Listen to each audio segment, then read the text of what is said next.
Vamos começar a falar, Vete, sobre a piometra. Aqui nessa aula a gente vai conversar sobre um aspecto geralzão, uma parte introdutória de piometra, para que você entenda e diferencie nomenclatura mesmo, o que é piometra, mucometra, hemometra, hidrometra. Vamos fazer essa introdução aqui sobre o assunto para depois a gente ver a fisiopatogenia da piometra. Então eu quero que você entenda que piometra é o principal caso de abdômen agudo na medicina veterinária. Sério, Vete, quando eu estava na residência, quando eu estava lá na prefeitura, tinha piometra praticamente todo santo dia.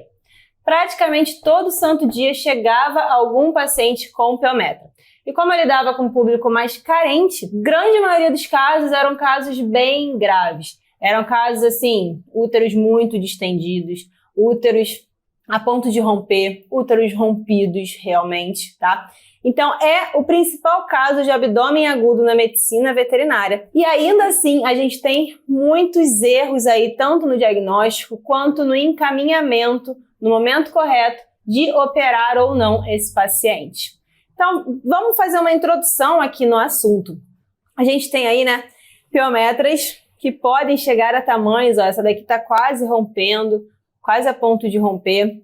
E isso, gente, é uma distensão abdominal tão grande, causa uma dor tão grande nesse paciente. A gente tem um grande pus, um grande abscesso dentro da cavidade abdominal quando a gente tem a piometra. A gente pode ter também, ó, eu trouxe essa foto aqui só como caso que eu achei interessante, era um corno uterino com piometra herniado. Então o animal tinha uma hérnia e dentro dessa hérnia, o conteúdo dessa hérnia era o corno uterino com piometra. Então, ó, o que é a piometra, a mucometra, a hemometra?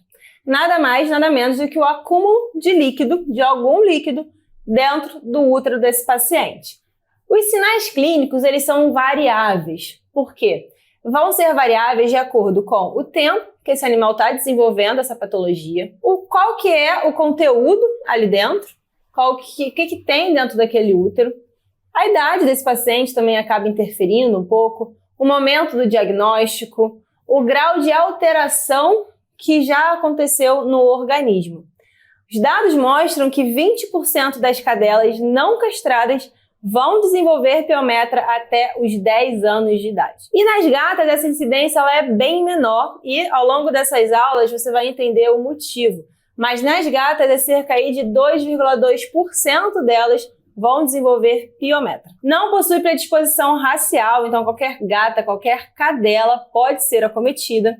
Fêmeas não castradas, obviamente, uma vez que precisam ter ali o útero, né? Para desenvolver o útero e os ovários, você vai entender o motivo. Para desenvolver essa alteração, qualquer uma dessas alterações. Então, ó, a gente tem essa diferença. Aumento do acúmulo de líquido e aumento do útero não é indicativo somente de piometra, porque a gente pode ter outros líquidos sendo acumulados ali.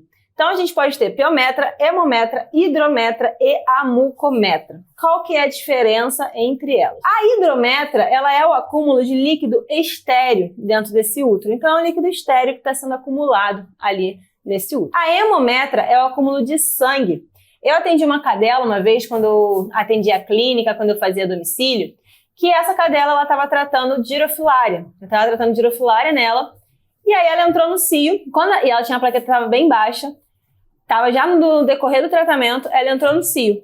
Quando ela entrou no cio, Vete, ela nunca mais parou de sangrar. Nunca mais.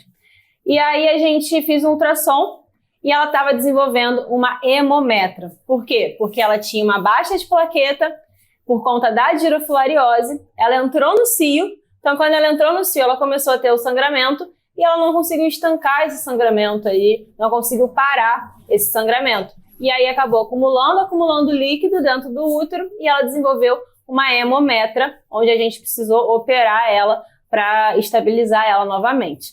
Mucometra é quando a gente tem muco dentro desse útero e a piometra é quando a gente tem pus.